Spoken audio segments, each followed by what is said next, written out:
Hola a todos los que nos siguen a través de YouTube y Facebook. En esta ocasión estamos con la doctora Nidia Guadalupe Lara Zavala. Gracias, Nidia, por aceptar esta bonita invitación.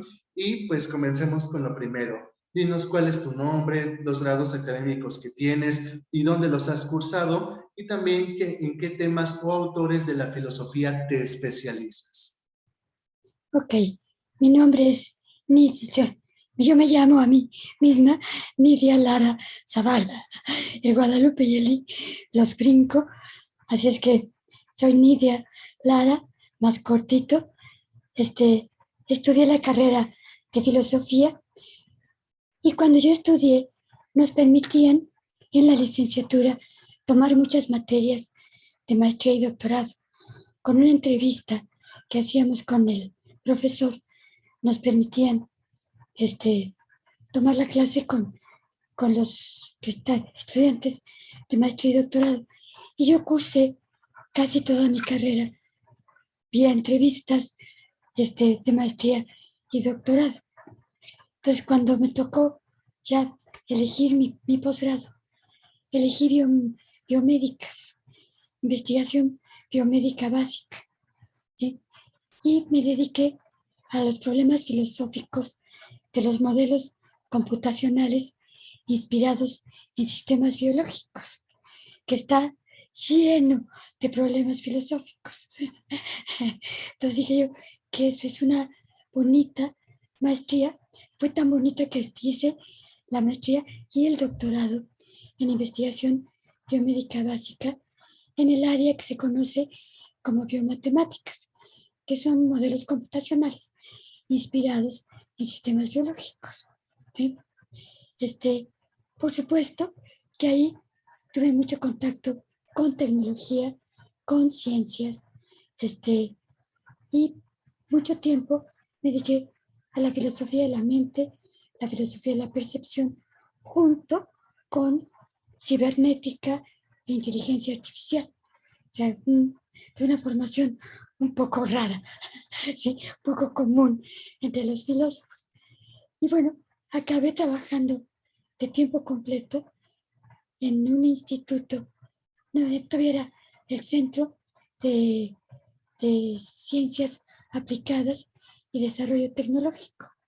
Entonces ahí seguí en mi preparación entre ciencia y tecnología.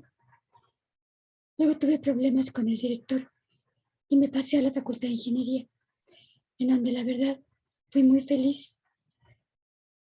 Pero luego me di cuenta de que necesitaba yo más contacto con la gente de filosofía, porque abrí un grupo de investigación, que este año es mi tercer proyecto, sobre la relación entre filosofía y ciencia, que está muy descuidado por las dos líneas de la filosofía, tanto filosofía de la ciencia como de la tecnología.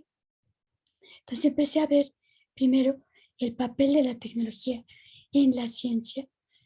Luego abrí el segundo proyecto, que fue la epistemología de la tecnología, que claro que para todo el mundo que cree que la tecnología es ciencia aplicada, cuando oyen epistemología de la tecnología, se, se les para el pelo. Y de hecho, mis sinodales sobre ese proyecto dijeron, no existe la epistemología de la tecnología, y me lo rechazaron de primera instancia. Afortunadamente, como tienes derecho a réplica, los puse como campeones y aceptaron mi proyecto, ¿sí? Y este tercer proyecto se llama, que ya tengo muy amarrado la parte de la relación entre tecnología y ciencia, y se llama filosofía, ciencia y tecnología. Lo que estoy haciendo es una filosofía de la ciencia que incorpore a la tecnología en su concepción, ¿sí? Esa es, digamos, un poco la trayectoria de investigación. Tengo un seminario de investigación sobre estos temas y estoy, vamos, a mis alumnos muy brillantes de teoría de conocimiento de primer y segundo semestre los incorporo a mi proyecto para empezarlos a entrenar como articulistas, porque yo creo que es muy importante, y tú me lo dirás que estás al final de la carrera, que te enseñen a escribir desde que estás chiquitito, ¿sí? También doy filosofía de la ciencia. Como estaba yo enferma el semestre pasado, antepasado, no la di, pero este semestre sí la voy a dar, ¿sí? Y en este semestre ya incorporo esta interacción entre ciencia y tecnología, ¿sí? Más o menos, además ese es mi perfil. Perfecto, justo ya has adelantado un poquito de la segunda pregunta, que es sobre las materias que das en la facultad, no solo hablando de filosofía y letras, sino que también eres profesora de la Facultad de Ingeniería. ¿Nos podrías hablar un poco de las materias que das en ambas facultades? ¿Qué línea de autores o problemas trabajas? ¿Y por qué esos problemas o esos autores? Porque a algunos profesores les gusta dar un andamiaje histórico sobre esa área de la filosofía, otros ciertos problemas u otros ciertos autores porque en ellos se especializaron. ¿Tú qué autores das o qué problemas das dentro de tus materias? Bueno, en la Facultad de Ingeniería, doy la materia que ahorita se llamaba originalmente Filosofía de la Ciencia y la Tecnología. Y luego ya le pusieron Ciencia, Tecnología y Sociedad, porque ningún profesor fuera de los que veníamos del área de filosofía tenía idea de que se trataba esa materia. Y esa materia, desafortunadamente, no solamente la damos filósofos, la dan ingenieros, historiadores y otras gentes que no tienen nada que ver con la filosofía. Y entonces por eso le cambian el nombre. Ahí yo le doy muchísimo el enfoque justamente de la interacción entre ciencia y tecnología. Y lo que les enseño a mis ingenieros, que me parece muy importante y les encanta, además, es justamente como sin tecnología, en este momento, la ciencia no podría avanzar. Entonces, les hablo mucho de la creatividad de la ingeniería en el proceso de la investigación científica y lo adoran. Sí. No trabajo, bueno, en este tema en particular, trabajo a Hacking, que me gusta mucho, que tiene este libro precioso que se llama Intervención. Es, se me fue ahorita el nombre. Bueno, es el de Hacking. No me acuerdo. Ahorita y uno que salió después que Hacking escribió, de un autor que se llama David Beer, que se llama Think Knowledge, o sea, conocimiento objetual. Lo interesante del libro de Beer es que él ya toma mucho aprendizaje de Hacking y él lo incorpora a ejemplos muy concretos de la investigación ingenieril. O sea, el desarrollo tecnológico en que han auxiliado, incluso que han desbancado teorías científicas y han impuesto nuevas, como por ejemplo la termodinámica. O sea, la termodinámica básicamente es una teoría ingenieril.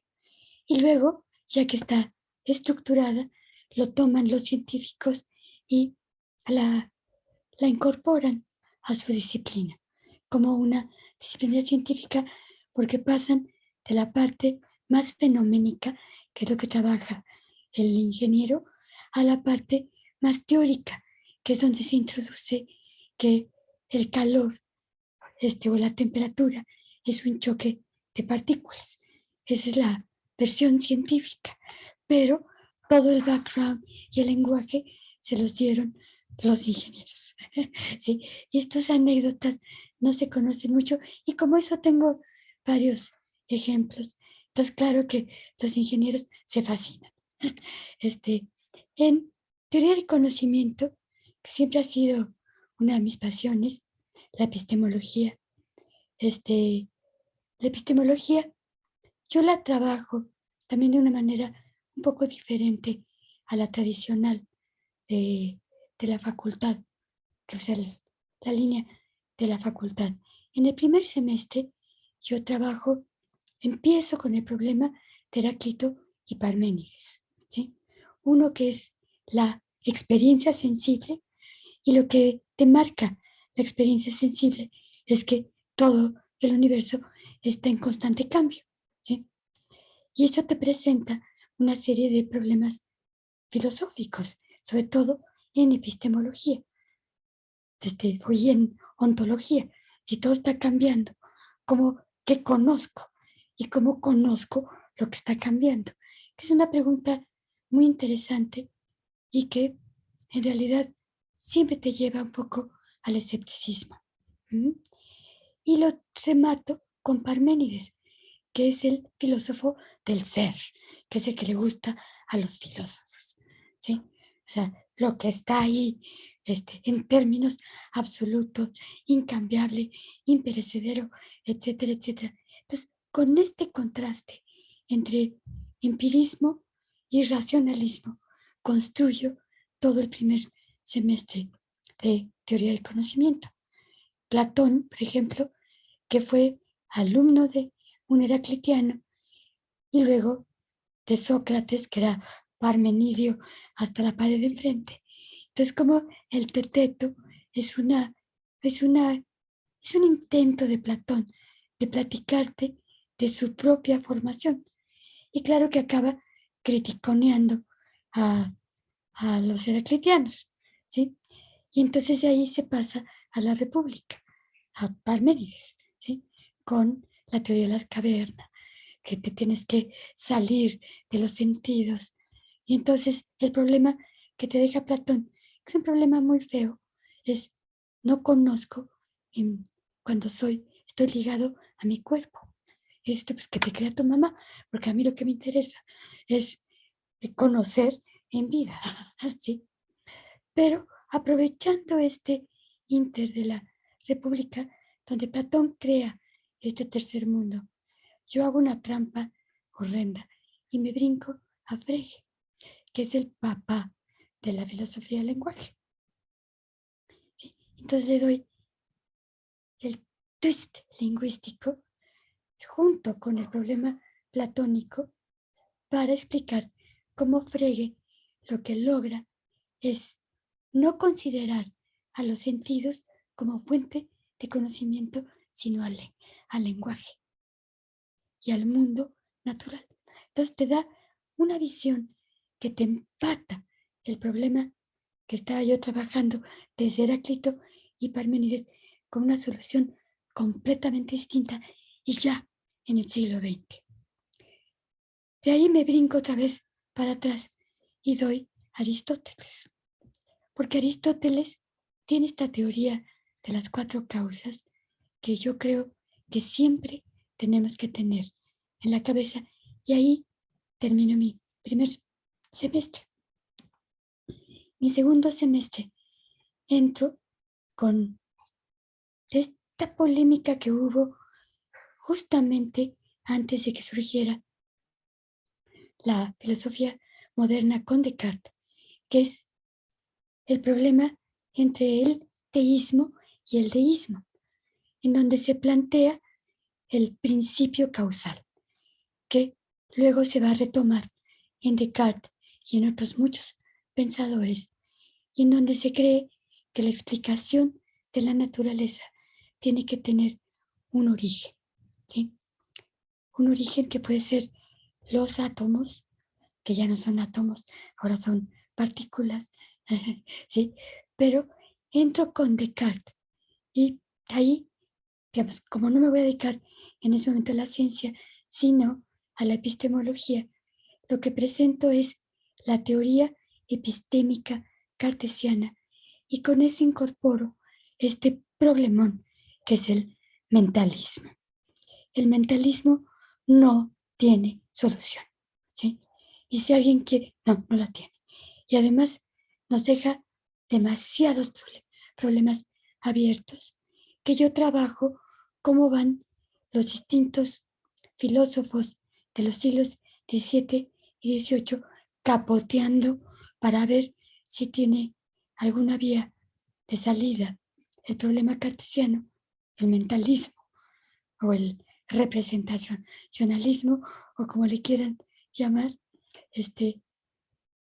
y termino ahí en Kant. Ahí trabajo, bueno, Descartes, por supuesto, Locke, Berkeley. Me paro mucho en Hume, que es un autor que yo particularmente aprecio, y cierro esta parte, digamos, de exégesis en Kant. Y de Kant me brinco a las ciencias cognitivas, siglo XX, ¿sí?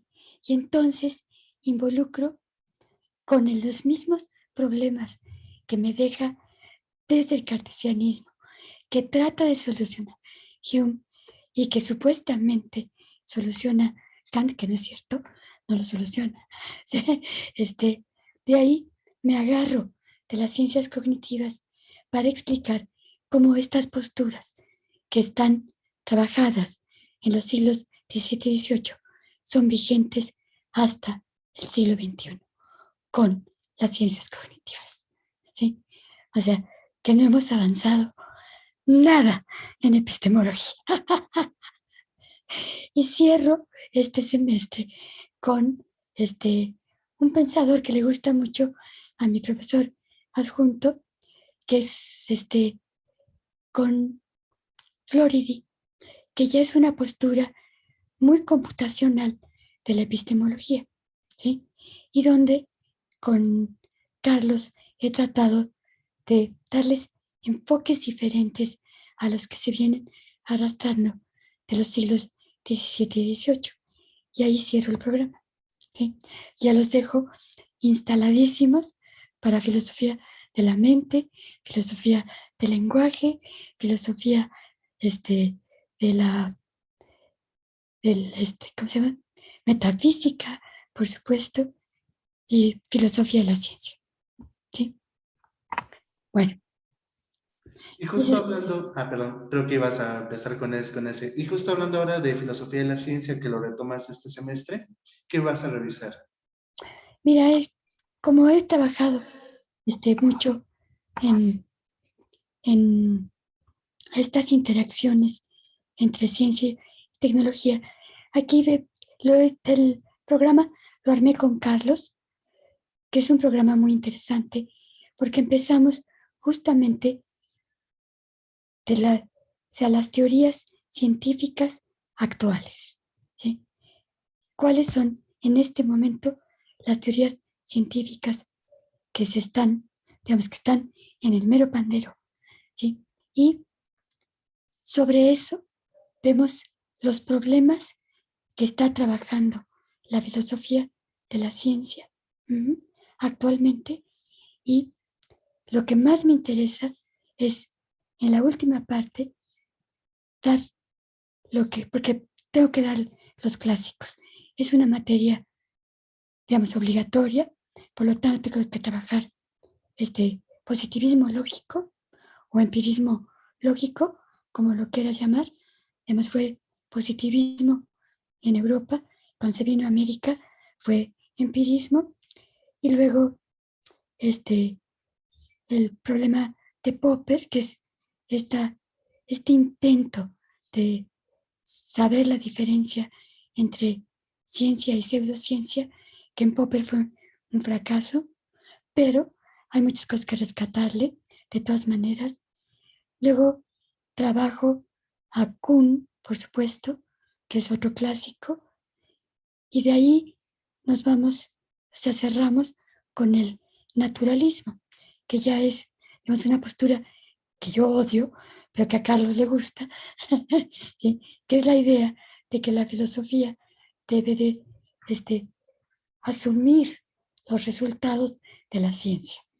Yo digo que no, que la ciencia siempre la tiene que corregir la filosofía, pero ahí nos echamos un buen round, Carlos y yo, ¿sí?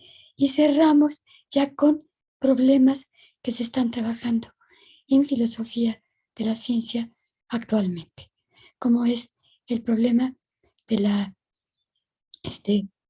metainducción negativa, luego el problema del no milagro, el problema de problema de lo milagro, si todo fuera azaroso, pues no podríamos tener buenas teorías científicas. Entonces, son los problemas que actualmente se está trabajando en filosofía de la ciencia, que en los programas tradicionales de filosofía de la ciencia nos están presentando a los alumnos de quinto semestre.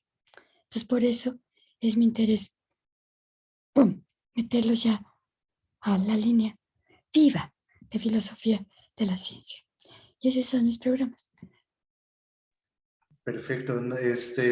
Sí, justo como bien señalas, hay algunos problemas que has mencionado que uno no los revisa en quinto semestre en sus materias de filosofía de la ciencia y suena muy interesante. Sí, sí, que son los problemas actuales, ¿no? Exactamente. Sí, normalmente nos dan la línea tradicional, o sea, bueno, los autores clásicos, y ya de ahí pues se cierra el semestre y ya vas a tus siguientes materias. Nada.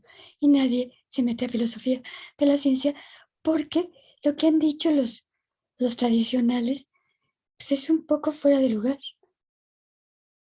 O sea, ya esas posturas, pues ¿quién las defiende? Es historia. Es historia. También te quería preguntar, ahora actualmente, ¿cuáles son tus proyectos académicos personales? O sea, nos has comentado que ya diriges un nuevo proyecto de investigación, pero no solo que nos platiques un poquito sobre este proyecto actual de investigación, sino también tus investigaciones académicas actuales, o sea, qué temas o qué autores ahora estás trabajando, así que en 2021. Mira, acabo de terminar, acabo, la semana pasada, de terminar un artículo al que yo le tenía muchas ganas de hace mucho tiempo, sobre Tales de Mileto. Parece increíble, pero Tales de Mileto está muy mal interpretado. Y pasa una cosa con los exégetas de Tales, desde Platón y Aristóteles, que no conocían la astrología, ¿sí? La tradición astrológica no viene de Grecia. La tradición astrológica viene de Mesopotamia y Egipto. Y entonces los griegos, cuando absorbieron a los presocráticos, pensaron que estaban hablando de los 4 elementos que los griegos reconocían, que era el aire, el agua, la tierra y el fuego. Pero ni Tales, ni Anaxímenes, ni Anaximandro, ni Heráclito hablan de el agua, el aire, la tierra y el fuego. Hablan de lo caliente y lo húmedo, lo frío y lo seco. Pero fíjate qué bonito. Es lo caliente te genera en frío. Lo húmedo te genera en seco. Son dos fuerzas que tienen sus opuestos y cuando se intersectan, esto me lo enseña la astrología, no los griegos, ¿sí? Y eso me lo enseña Tales de Mileto, no los griegos. Tales no era griego, Tales era fenicio, ¿sí? Y no vive en Grecia, él vive en la ciudad-estado independiente de Mileto, ¿sí? Ni siquiera se hablaba griego, pero Tales lleva esta, esta, esta, esta cultura, la lleva a Grecia y Grecia la adapta y la malentiende. Entonces lo que yo hago es rescatar al verdadero Tales de Mileto, ¿sí? Y le rescato con la astrología. Entonces, bueno, si te interesa no está publicado todavía, pero te lo puedo mandar con mucho gusto, porque está recién salido del horno. Si me lo pides, te lo mando. Lo que estoy trabajando ahorita, pero también estoy trabajando algo que parecería que no tiene nada que ver con una tecnología que se conoce como rayos catódicos. Los rayos catódicos surgen en el siglo XIX, por avances tecnológicos, se empiezan a dar cuenta que es factible estudiar la electricidad en gases con tecnología, ¿sí? Y esta tecnología es la que se llama la tecnología de rayos catódicos, que es la que abre la puerta otra vez del atomismo en el siglo XIX. ¿Sí? El atomismo en el XIX estaba pasado de moda porque estaba la idea del éter, ¿sí? Que nos introduce Descartes. ¿Sí? Y cuando estudiando un fenómeno tecnológico como son los rayos catódicos, se empiezan a dar cuenta que los átomos no son partículas indivisibles, sino que los átomos se pueden entender como conformados por múltiples partículas muchísimo más pequeñitas que el átomo. Esto lo descubre un personaje que era originalmente científico, ingeniero, y que luego pasa a ser científico, que se conoce con el nombre de J.J. Thomson. Y de ahí se descubre el núcleo atómico que va a dar lugar a la bomba atómica del lado de la ingeniería y a la teoría de partículas del lado de la ciencia, donde estamos atorados actualmente en la cuántica, ¿sí? Y todo esto es un producto de la ciencia y la tecnología. ¿Te das cuenta? Entonces, ese es otro proyecto que estoy trabajando. Entonces, es toda la historia tecnológica de los rayos, de cómo se gestan los rayos catódicos, cómo la ciencia empieza a estudiar como si fuera un fenómeno natural, un fenómeno tecnológico. Entonces ahí hago la diferencia entre fenómenos naturales y fenómenos tecnológicos. Y cómo mucho de lo que está estudiando la ciencia actualmente son fenómenos tecnológicos, como la cuántica. No, me encanta lo que nos has expuesto. A mí sí me gustaría mucho leer tu trabajo de Tales de Mileto, porque también uno lo ve en Historia 1, Textos 1, te aprendes el eslogan de la física de todas las cosas es el agua, y ya, ¿no? Al presocrático que sigue. El aire o el fuego, y dices tú, qué tomada de pelo, porque fíjate, cuando los combinas con cualidades primitivas que se llaman, o sea, con estas energías, calor y húmedo, tienes pues todos los gases, húmedo y frío, tienes todos los líquidos, fríos y secos, tienes todos los sólidos, secos y calientes, tienes todos lo que son de combustión, todos, en todas sus gamas. Entonces, fíjate cómo, entendido así, te abre un panorama del universo, no del agua y del aire, dices tú, y ahí a dónde voy. No, y No que sé. también, perdón, y no, que también siempre pintan a Tales de Mileto como un personaje muy misterioso, ¿no? Como de que nada más conservamos un fragmento y eso sí, quién sabe si es de su autoría, y ya, ¿no? Pasemos al presocrático que sigue en la línea. Anaxímenes, Anax- Anaximandro, Anaximandro, y luego Anaxímenes. Y ya. exacto. Esto Exacto, no. y los brincas en una clase, ¿no? Sí, me encantaría muchísimo leer tu trabajo. También me gustaría que nos platiques un poquito sobre tu proyecto de investigación, que actualmente es un proyecto PAPIT de filosofía, ciencia y tecnología. No, ¿qué están revisando en ese proyecto? ¿Cuál es su objetivo? Mira, estamos revisando varios autores. El objetivo es hacer una nueva filosofía que incorpore a la ciencia y a la tecnología como una unidad y no como dos cosas separadas o una dependiente de la otra, que eso ha obstaculizado mucho incluso el desarrollo de países como México, ¿sí? Por eso tengo tanto entusiasmo.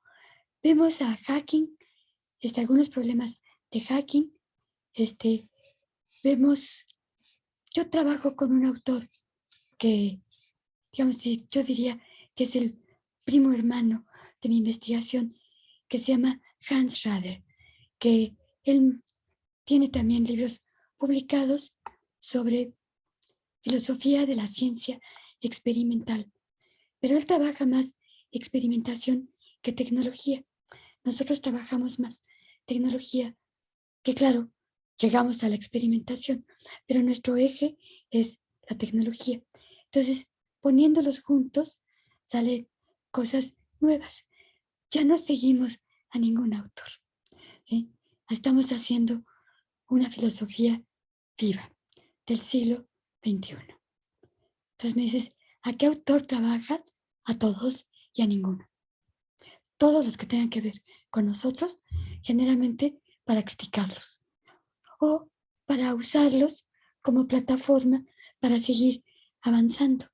Por ejemplo, yo no conozco, previa a nuestra investigación, ningún autor que haya hecho esta distinción entre fenómenos naturales y fenómenos tecnológicos. Y cómo la ciencia incorpora fenómenos tecnológicos en sus teorías, como si estuviera pasivamente observando a la naturaleza. Ni madres, perdón, por mi francés, no es cierto. O sea, están estudiando indistintamente fenómenos tecnológicos y fenómenos naturales. Entonces, eso no está todavía trabajado. Es lo que estamos trabajando nosotros. Perfecto. Y una pregunta que igual va por esta línea un tanto académica, por decirlo de algún modo.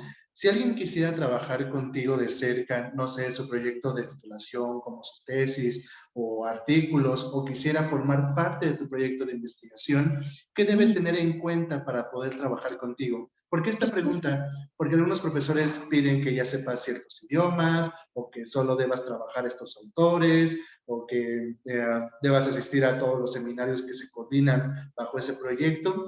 En el caso de los alumnos, si quisieran acercarse contigo para trabajar estos proyectos, ¿qué deberían tomar en cuenta para poder trabajar contigo?